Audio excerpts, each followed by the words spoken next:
Que Dieu vous bénisse. C'est toujours une joie de partager avec vous la parole de Dieu.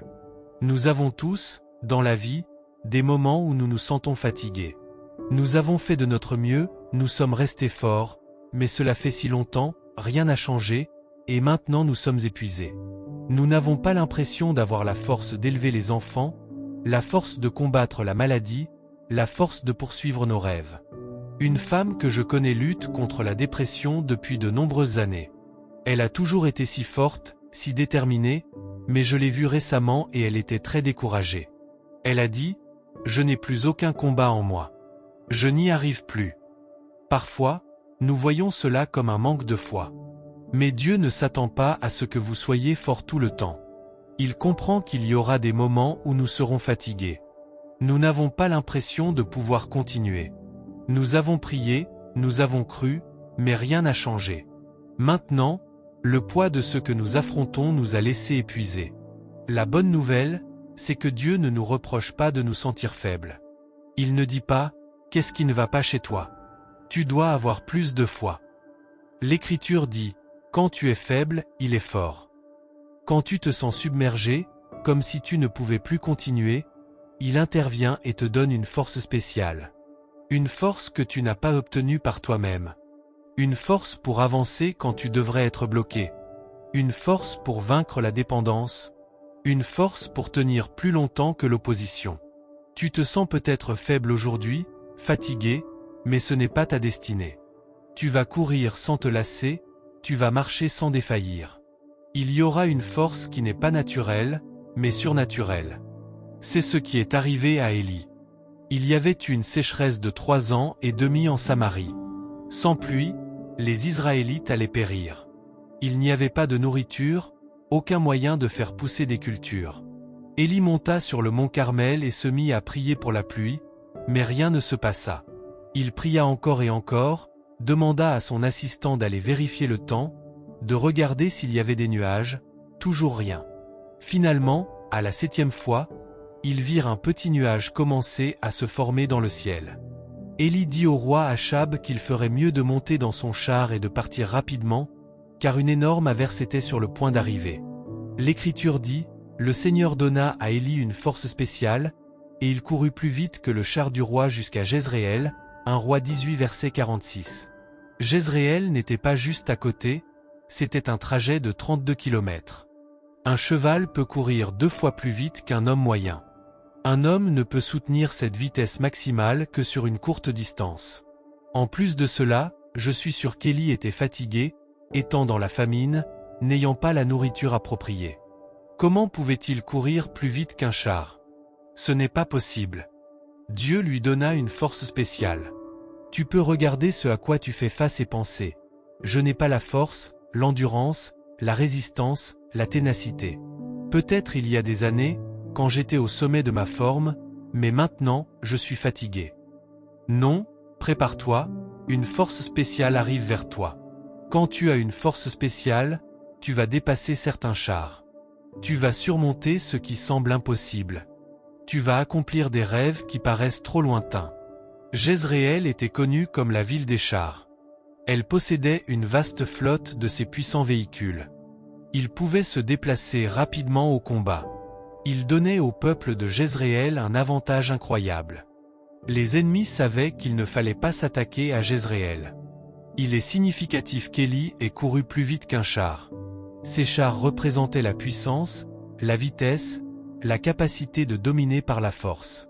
J'imagine Élie se tenant devant le roi Achab, tandis qu'Achab était assis dans son grand char impressionnant, à la pointe de la technologie.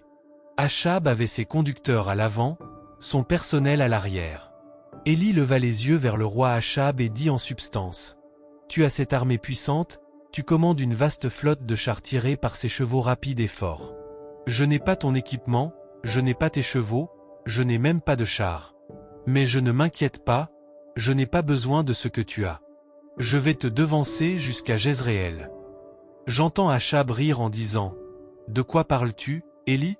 Ce sont les chevaux les plus rapides de notre époque, ce sont les conducteurs les plus qualifiés, ce char vient de gagner le prix J.D. Powers du char de l'année. Tu ne peux pas me battre à la course. » Ils sont partis, et l'Écriture dit que, pendant tout le trajet, sur 32 kilomètres, Élie a couru devant le char. Quand Achab est arrivé à Jezréel, je peux voir Élie les pieds en l'air, en train de boire un verre de thé, disant « Achab, qu'est-ce qui t'a pris si longtemps ?» Quand Dieu te donne une force spéciale, tu vas accomplir des choses que tu n'aurais jamais rêvé pouvoir accomplir. Tu vas surmonter une opposition plus puissante, qui a plus de ressources. Tu n'es peut-être pas face à un char, mais quand tu regardes ce cancer, cela paraît tellement plus grand.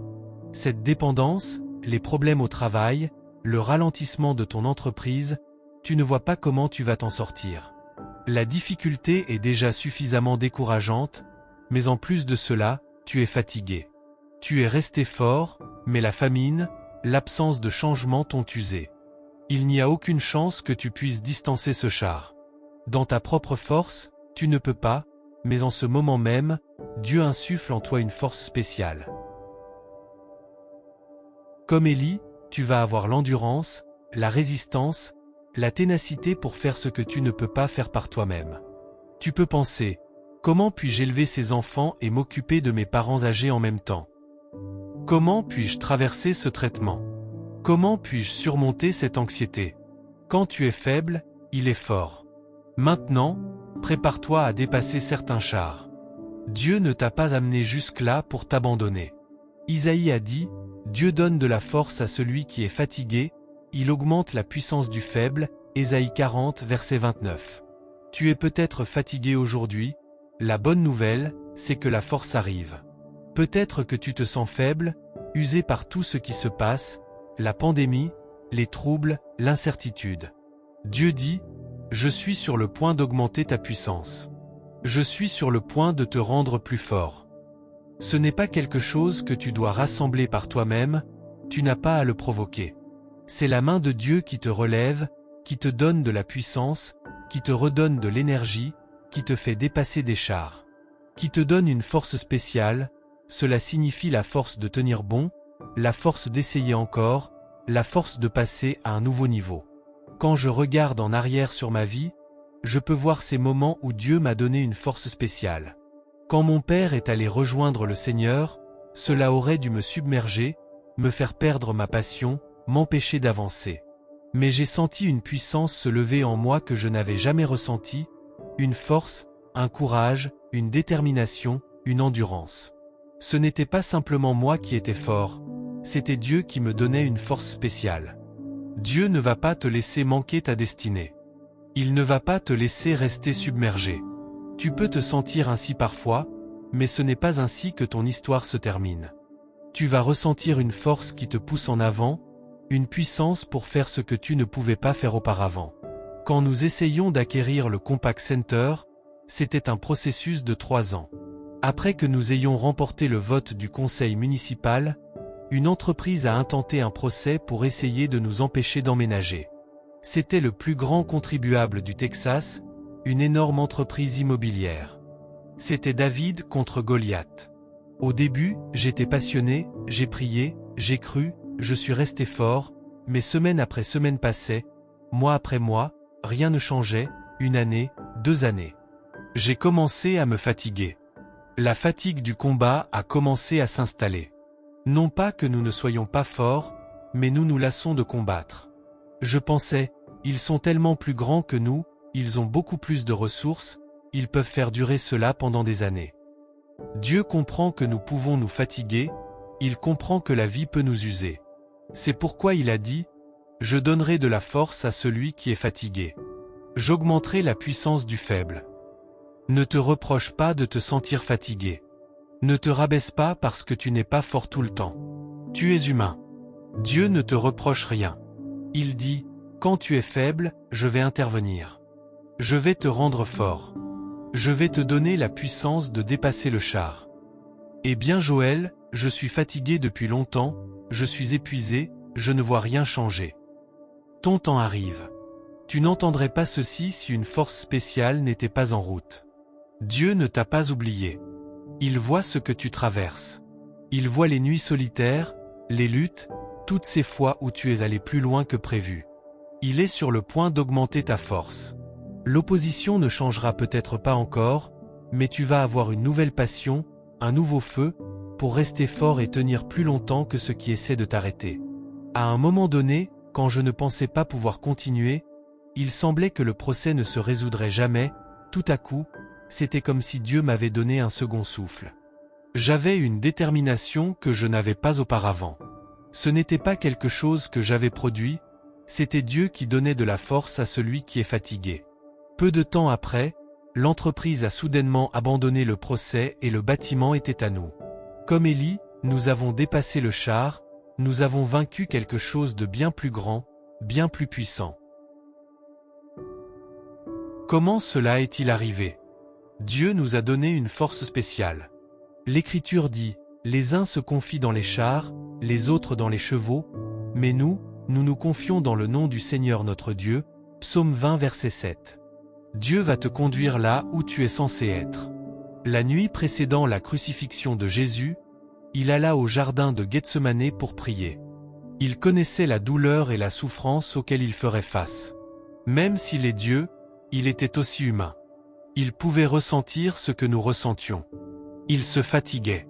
Il y avait des moments où il était las, épuisé, et se sentait seul. Dans ce jardin, il était si découragé et si submergé par l'émotion qu'il transpirait des gouttes de sang. Il dit aux disciples, « Mon âme est submergée de tristesse » Matthieu 26 verset 38. Ici, Jésus est le Fils de Dieu, et pourtant il se sentait submergé, comme s'il ne pouvait pas continuer.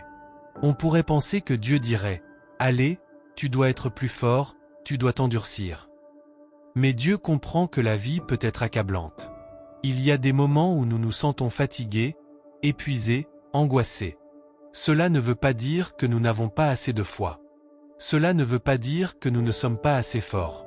Quand Jésus se sentait si submergé, quand il semblait qu'il n'allait pas accomplir sa destinée, l'Écriture dit, Dieu envoya un ange pour le fortifier, Luc 22 verset 43. Tu es peut-être fatigué aujourd'hui, fatigué de croire pour tes rêves, fatigué d'essayer de faire fonctionner ton mariage, fatigué d'élever ses enfants. Dieu voit ce que tu traverses. Il ressent le poids de ce que tu portes. Il ne va pas te laisser là. Il a des anges qui arrivent vers toi pour te fortifier, t'encourager, te relever. Des pensées vont essayer de te convaincre que tu n'es pas assez fort, que tu as besoin de plus de foi. Regarde-toi, fatigué, découragé, laissant ce problème te dépasser. Ne crois pas à ces mensonges. Jésus, dans son corps humain, s'est senti faible, il s'est senti découragé, il ne savait pas s'il pouvait continuer. Dieu te voit donner le meilleur de toi-même en élevant les enfants, en combattant cette dépendance, en affrontant cette maladie. Quand tu n'as plus de force, ne t'inquiète pas, des anges arrivent. L'aide est en route. Tu vas ressentir une force que tu n'avais pas, de la joie quand tu pourrais être découragé, de l'espoir quand tu devrais être déprimé. Tu vas avoir la puissance d'endurer, la faveur pour vaincre, la détermination pour tenir plus longtemps. Ce n'est pas à cause de tes propres efforts, ce sont les anges qui te servent. Avant qu'Élie ne dépasse le char, il avait fait descendre le feu du ciel et vaincu 400 des faux prophètes qui adoraient le dieu Baal. Quand la femme du roi Achab, Jézabel, l'apprit, elle entra dans une grande colère. Elle envoya un message à Élie en disant, « Si je ne te tue pas d'ici demain à cette heure-ci, je me donnerai la mort. » Élie eut si peur qu'il s'enfuit en courant dans le désert. Il finit par s'asseoir sous un arbre, tellement épuisé, tellement submergé qu'il ne voulait plus vivre. Il dit, « Dieu, j'en ai assez, j'ai fini, ramène-moi à la maison. » Ici, il venait juste de faire descendre le feu du ciel, il venait juste de dépasser un char, il avait vu la bonté et la faveur de Dieu, mais il s'est fatigué. Quand nous sommes fatigués, nous pouvons perdre notre perspective. Les problèmes deviennent amplifiés, la maladie paraît plus grande, nous pensons que les difficultés au travail ne se résoudront jamais. Nous nous sentons submergés, comme si nous ne pouvions pas continuer. Mais la beauté de notre Dieu, c'est qu'il comprend ce que nous traversons. Il sait que la vie peut être accablante. Il sait qu'il est difficile de sortir du jardin de Gethsemane par soi-même. Élie était sous cet arbre dans le désert, déprimé, ne voulant plus vivre. Cela aurait pu être la fin de son histoire. Mais que s'est-il passé? Un ange est apparu. Tout comme dans le jardin. Pendant qu'Élie dormait, cet ange lui a préparé de la nourriture. Il a réveillé Élie et lui a dit de manger. Élie leva les yeux et vit du pain fraîchement cuit, il pensait qu'il rêvait. Il mangea et se rendormit. L'Écriture dit que l'ange le réveilla une seconde fois et lui dit de manger encore. Élie mangea la nourriture. Alors, il eut la force de faire un voyage de 40 jours. Toute son attitude changea. Il retrouva son feu. Il retrouva sa passion. Il réalisa que Dieu était toujours sur le trône et qu'il était plus grand que ce qu'il affrontait. Élie alla de l'avant et accomplit sa destinée. Ce que je veux que tu vois, c'est que quand tu es faible, Dieu va te fortifier. Quand tu ne peux pas continuer, des anges vont apparaître et faire arriver des choses que tu ne pouvais pas faire arriver.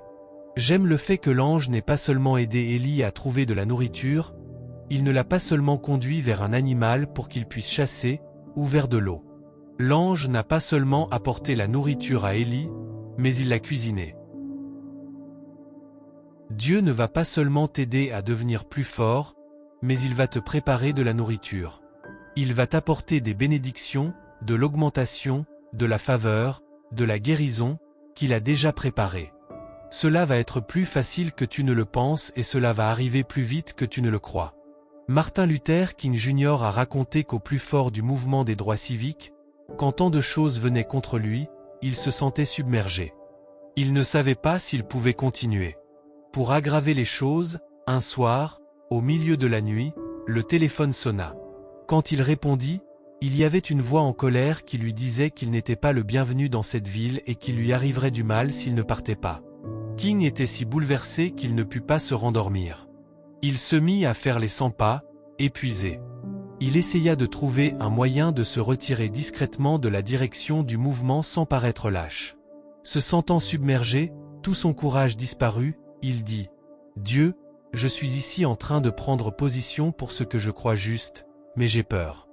Je suis au bout de mes capacités. Je n'ai plus rien à donner. Je ne peux pas continuer. » Martin Luther King a dit qu'à ce moment-là, il a senti la main de Dieu, une présence divine, quelque chose qu'il n'avait jamais ressenti auparavant, qui le fortifiait, l'encourageait, insufflait une nouvelle vie dans son esprit. Qu'est-ce que c'était? Un ange au service de Dieu. Dieu ne va pas te laisser abandonner. Il ne va pas te laisser être tellement découragé que tu ne puisses pas devenir ce que tu as été créé pour être. Tu peux te sentir ainsi parfois, la tâche paraît trop grande, l'opposition trop forte, le rêve prend trop de temps. Tu n'as pas la force. Ne t'inquiète pas, des anges sont en route. Tu es sur le point de ressentir une force que tu n'as jamais ressentie, une puissance que tu n'as jamais eue. Dieu est sur le point de te relever. Il insuffle la victoire dans ton esprit, l'encouragement, l'espoir. Pas seulement de la force, mais une force spéciale. Une force qui te fait dépasser un char. Une force pour vaincre la maladie. Une force pour tenir plus longtemps que ce qui essaie de t'arrêter.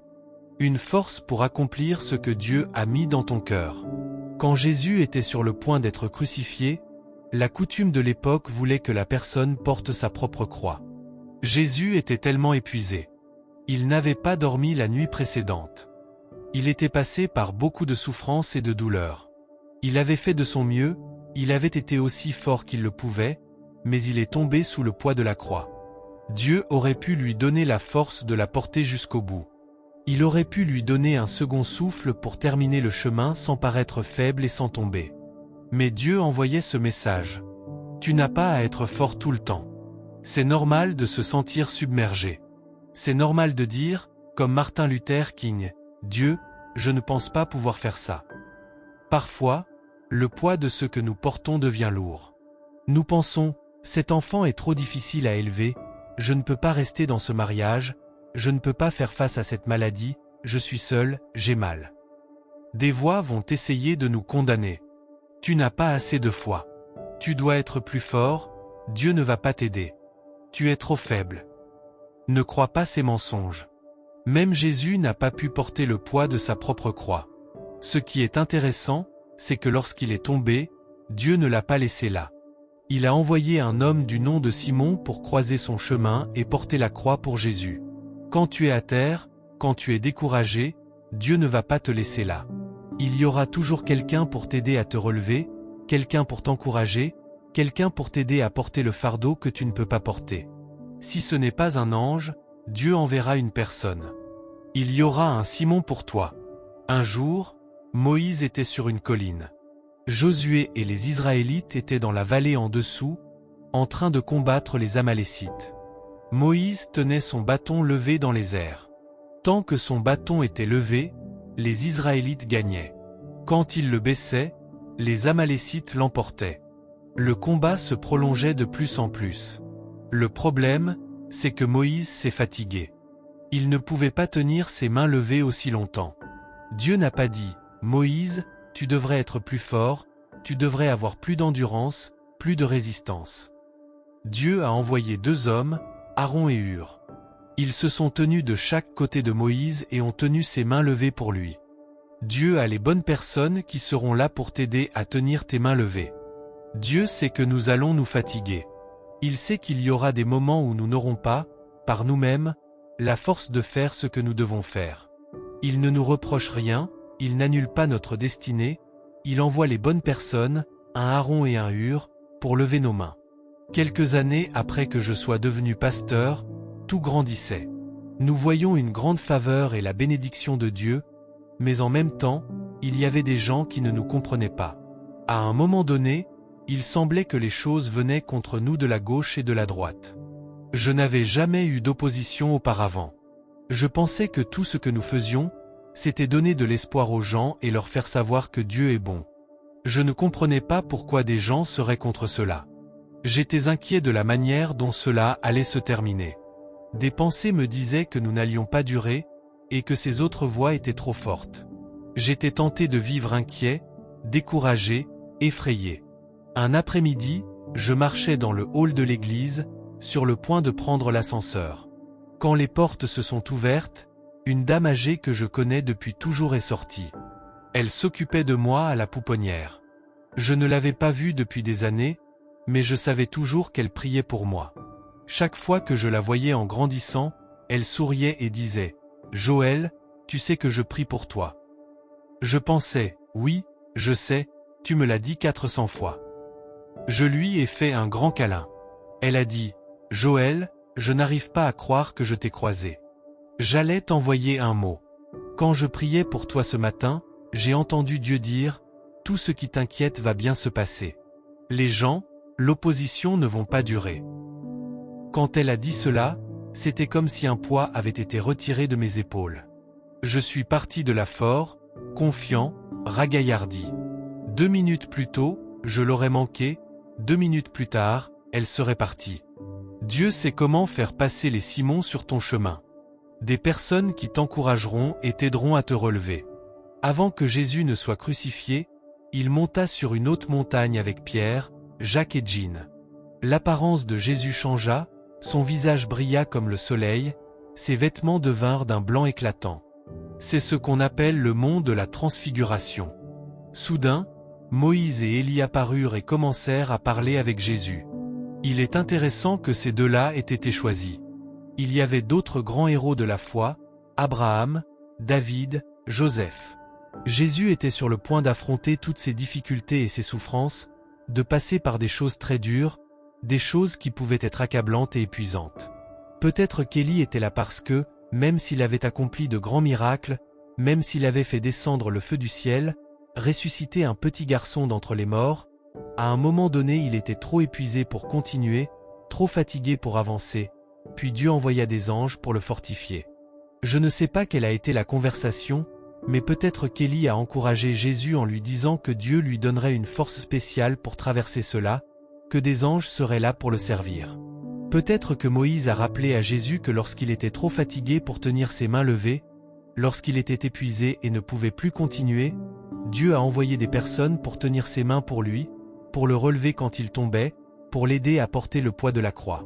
Peut-être que Dieu te fait entendre ceci pour te rappeler que lorsque tu traverses ces moments où tu te sens fatigué, submergé, comme si tu n'avais pas la force de continuer, c'est normal, Jésus s'est senti submergé. Moïse, Élie, eux aussi ne pensaient pas pouvoir continuer. Dieu va avoir des anges pour te fortifier, les bonnes personnes vont apparaître. Dieu ne va pas te laisser manquer ta destinée. Il donne de la force à celui qui est fatigué, pas de la condamnation. Pas « Pourquoi n'es-tu pas plus fort ?» Relâche la pression. Même Jésus est tombé sous le poids de la croix. Parfois, ta croix est trop lourde pour être portée seule. Comme Jésus, tu peux tomber, mais Dieu aura toujours un Simon là, quelqu'un pour t'aider à la porter. Peut-être qu'aujourd'hui tu n'as pas l'impression d'avoir la force d'avancer, la force de combattre la maladie, la force d'élever tes enfants. Souviens-toi, quand tu es faible, il est fort. Je crois qu'en ce moment même, Dieu insuffle en toi une force spéciale. Ce fardeau qui t'a alourdi est en train d'être enlevé. C'est un tournant. Dieu te redonne de l'énergie, avec une passion nouvelle, une vision nouvelle. Tu courras sans te lasser, tu marcheras sans défaillir.